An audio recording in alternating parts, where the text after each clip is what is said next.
ng mga ka-farmers. Ayan, so hindi na kinaya ng oras ko.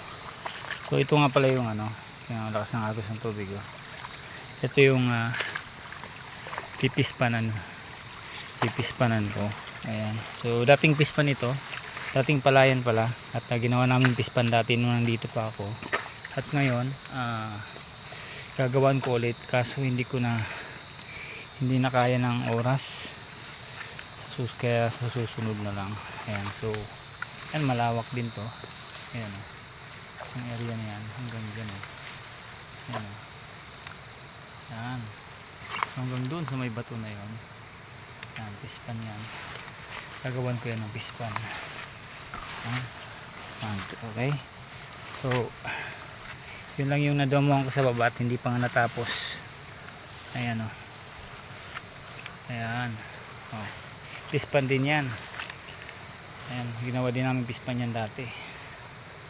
So hindi na kaya ng oras, dahil bukas ay babalik na ako ng Manila, siguro after 4 months. Ayan, so babalikan ko to para tuloy yung plano.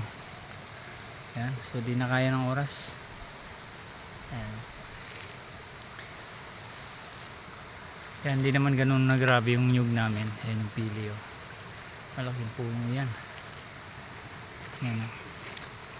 So hanggang dito pispan, hanggang dun yun, hanggang dun sa dulo dun. Ayan.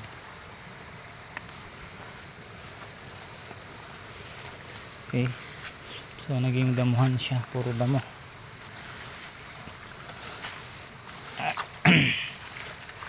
Hindi na kaya ng oras ko.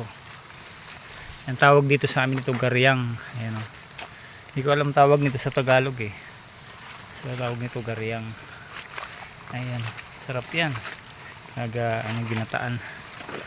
Ayan, marami kami yan dati, kaso nung bumagyo, ayan sa banda dun, na landslide, nadaanan ng landslide, kasi ito dinaanan ng landslide to ayan, naubos.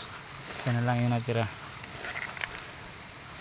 Ayan, so hanggang dito yung gagawan ko ng fish pond.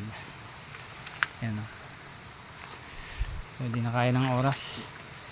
Kapos ako sa araw.